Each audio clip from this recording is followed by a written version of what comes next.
I've been thinking you've been spending too much time in my imagination. Yo, welcome back to another mix breakdown from the Keymakers. This is my brother Red. This is Rome. And yeah, we're gonna talk to you about our most recent track, Closer.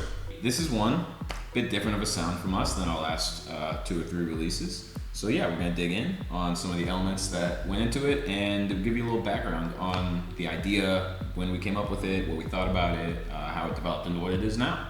Yeah, thanks for watching, and let's dive in. Let's do it.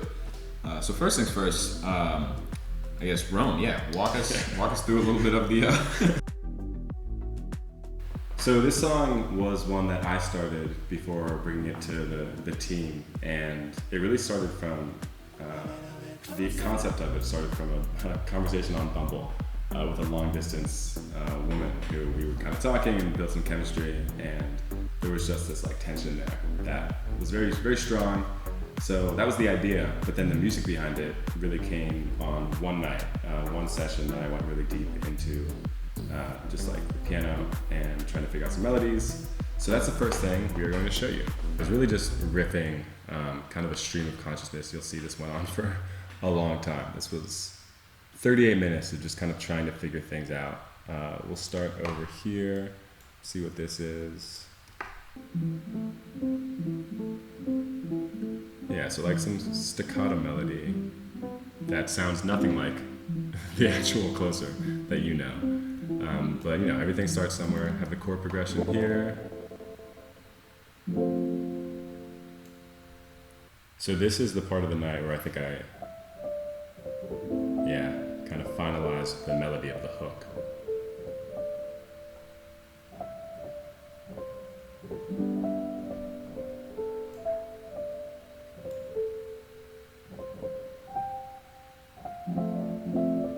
Yeah. So yeah, this went on for a while, and eventually it turned into a demo. Yeah, so after that night of just kind of really going in and trying to figure out what the song could be, spent another night taking this really, really long track and turning it into an actual structure for a song, and that's when I brought things to Red, and we started to figure out what we wanted to do with it together. Exactly. The bass line was kind of the first, it's really the driving element of the track, I guess. So here's the melody, and it's also the kind of most recognizable first thing that you hear.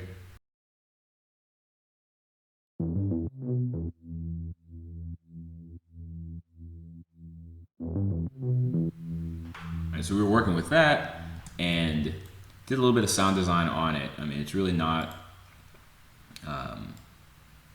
being that it's such a kind of driving force in the track, we really wanted to get it right.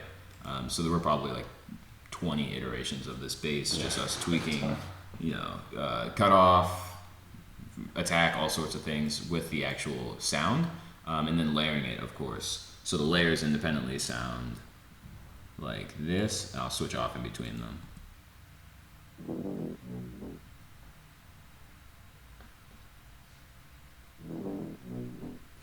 So that's the higher one, and then this lower drone driving bass. Yeah, you see it's like the belly because it carries longer.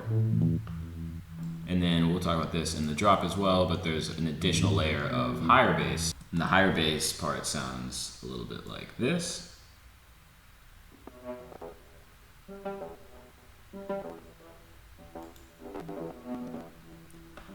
And it sounds really, really quiet, but when it's stacked on top of 2 other basses that are also playing that melody, coloring the low, it just fills out the sound. It gives it a little like fur, a little fuzz on it, which is nice, especially for a grimier track like this.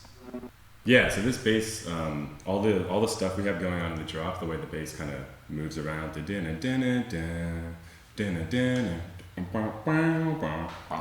yeah, so that was added after the fact. Initially, it was just like the main line. Actually, I'll play it real quick.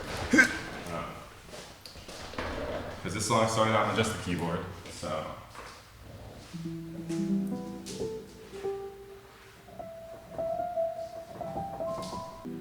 So yeah, in my head, on the keyboard, it was very mellow. It was smooth, and it sounded cool with the bass because I had stuff going on the other side. So I'll just do a little quick preview.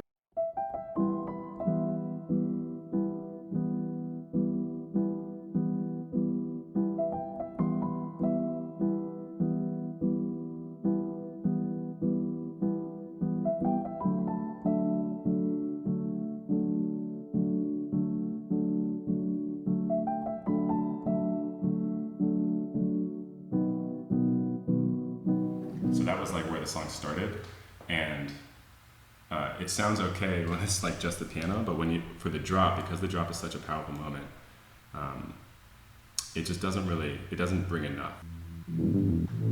So that's why when we get to the drop, we're like, okay, we got to take it to a higher gear.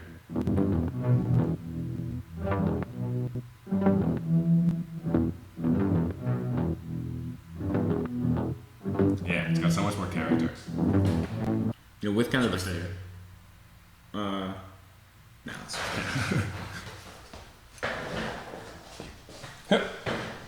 couple of penguins. Okay, nice. Back home. So with the fatness, the general fatness of this bass, you know, I wanted it to have just a little extra, just like growl and grime and nastiness to it. So we did a trick here where we actually recorded the 2 bass layers, or actually all 4 bass layers, directly into an audio track here, and then put on all sorts of effects. Here's some distortion, some OTT, as well as decapitator, with just, you know, pretty high on the mix and the drive, 2 layers of it actually. So it's just it's really grimy. This drive is all the way up to 10 with punish on, so it's just absolutely filthy sounding bass. We tried to go to 11. Tried to go to 11, it just couldn't do it. I'll play it soloed.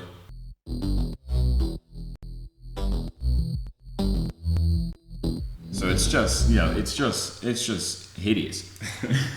But the cool trick that we can do is have this running throughout and then only trigger on the file when we want this to turn on, and then turn off the other basses when we want them to turn off.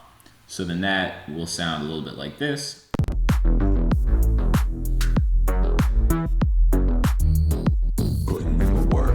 Yeah, so when you can switch off the bass like that, you know, this one, like we said, you know, it's growly and very ugly, but it adds that extra energy to that section, but we're not overdoing it because they're never playing at the same time.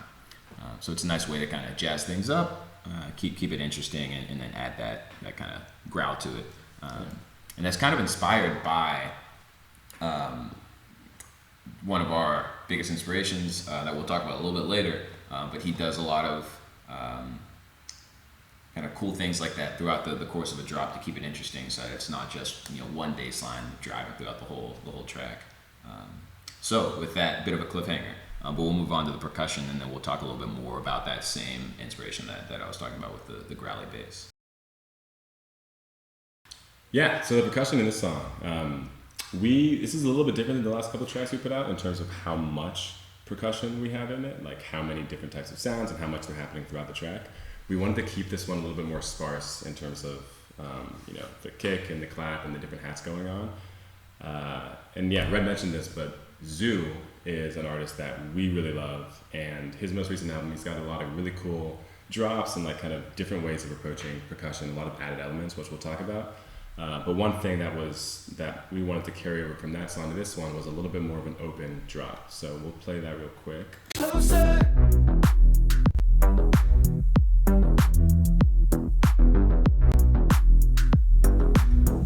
Just kick, clap, and hi-hat pretty much are all the elements in there. Yeah, and we'll solo these guys so we can hear them a little bit better. Get the kick and the clap. Add in the hats here.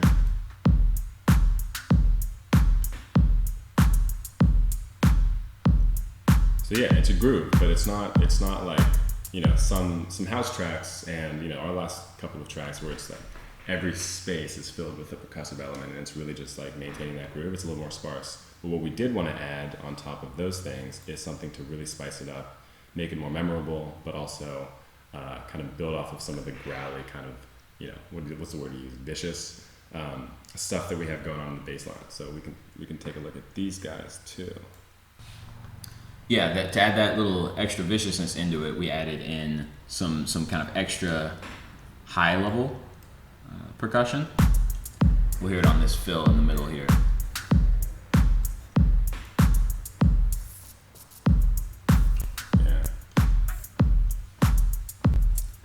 And this stuff, I mean, to get deep in here, and we'll turn it way up just so we can hear it for now.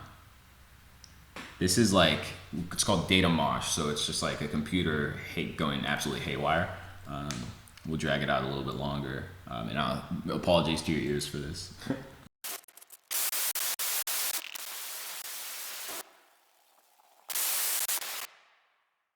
So that's one layer that we had.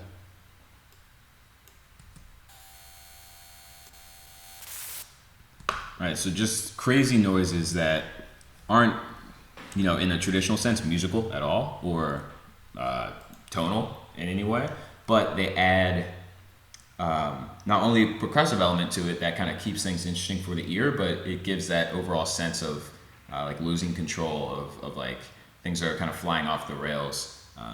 Because especially now, like in the tech age, we're kind of programmed to hear like those glitches, that's like stutter, that stammer is like, okay, this is about to crash, things are about to go wrong. Yeah. So that's, and it creates more size. It's like a bigger sound. This particular song, I think we would both agree, is like a stank face song. Like when you listen to this drop, you really want to like, oh my god, like disgusting. And this type of stuff, even though it's quiet, like Red said, like you're hearing like, okay, this shit, like there's something going on here. This is cool. Exactly. Yeah, and then the other, Red talked about the two kind of main ones there, but then we had a third layer as well that we just built out a drum rack of a bunch of different sounds that were kind of like that, kind of a cool, unique vibe, and we'll just crank this one up too so you can hear what these sound like.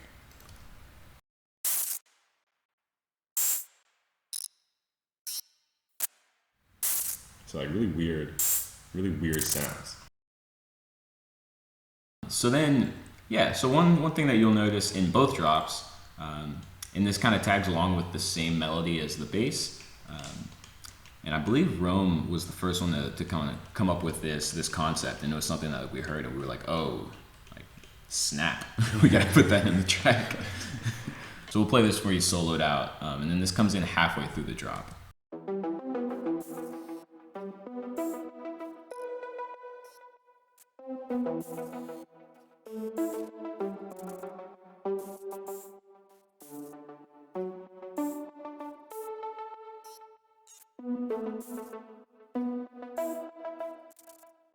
So it's nice ear candy, and we'll play it with the bass now too, to kind of see how they complement each other. And we left those data mosh sounds on too, just for the ears.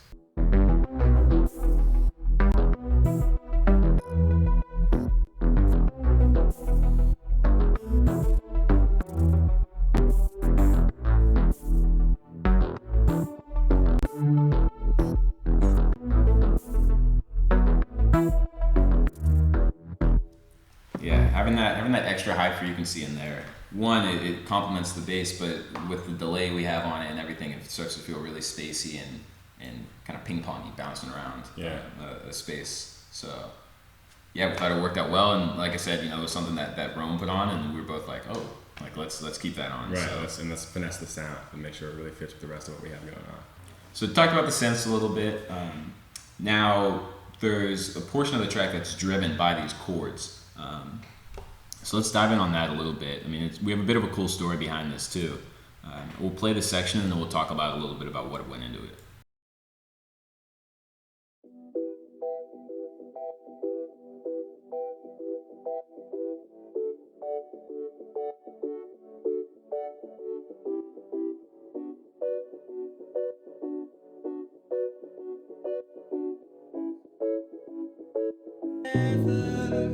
We both can taste it in the space between our fingertips. Running in circles round the point of no return. It might be something we forget, but we headed to the end. So yeah, with that, I mean, we had the chord progression of the song naturally. That was the first thing that was built out, like Roman had mentioned, and from there we were working on it, and I guess we wanted to have something in this section that was different than the rest of the song, but still continued to kind of push forward and progress and be dynamic and we wanted to break from kind of like we keep saying how vicious some of the drops are and how like powerful they are. In this kind of hook, we wanted to treat it like a breakdown, treat it like a break from all of that, and really be more kind of beautiful and have a bunch of atmospheric. What was I trying to say? Ethereal. Yeah. And this like cadence or rhythm to these chords, I was hearing it in my head, and Rome obviously knew how to play the chords on the piano, so there was like probably 10 minutes or so of us like me being like bop bop bop bop bop bop, and Rome like playing it back, and us trying to hone in exactly what it was going to be, and then. Honestly, it was probably more than 10 minutes. We were out in our living room just kind of working on the track, but we were about to call it a night. And then Red had the idea for these chords, and we were like, okay, yeah, we'll try that, next session, whatever. And then we were just like, no, let's just do it now. So we went to my room where my keyboard is, and we just tried to figure it out together. And the other chord that we have in this track takes place earlier. It's in both verses and the first hook, and it's a distorted piano here. What you'll see is just looks like long chords with the way it sounds.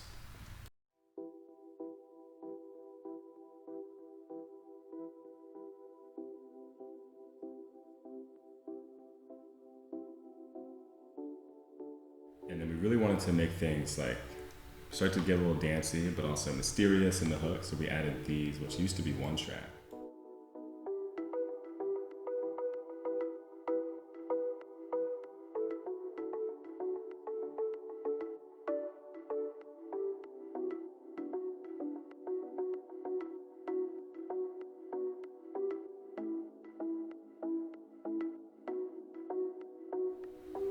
And that's when we started to build things going into the drop.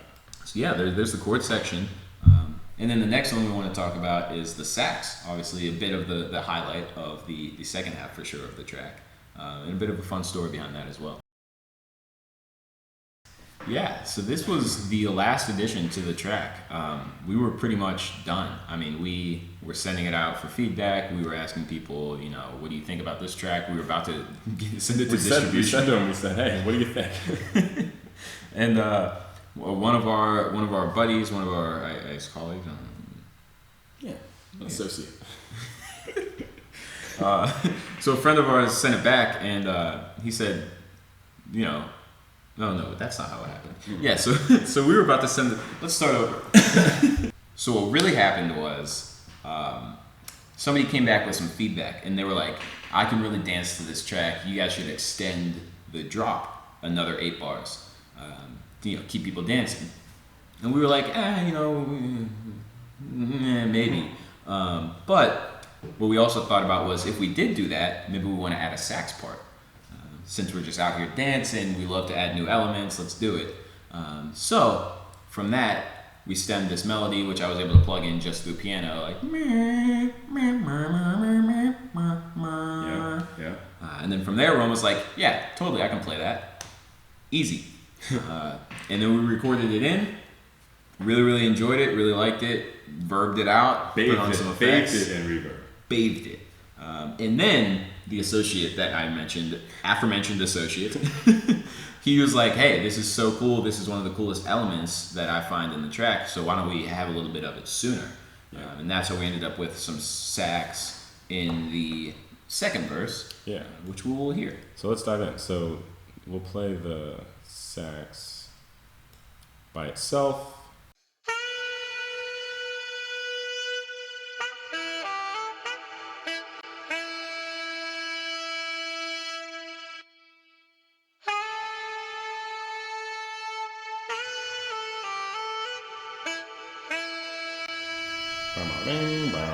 Putting in work, girl. Yeah, exactly. So then our associate said, we want to hear some sax earlier. So we actually didn't play anything. We didn't re-record sax. We just used what we had and made this out of it, which you'll hear in the background of verse 2. Look at what we did.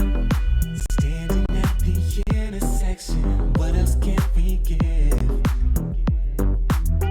Looks like my curiosity might get the best of me again. Yeah, so we just have it in the background there.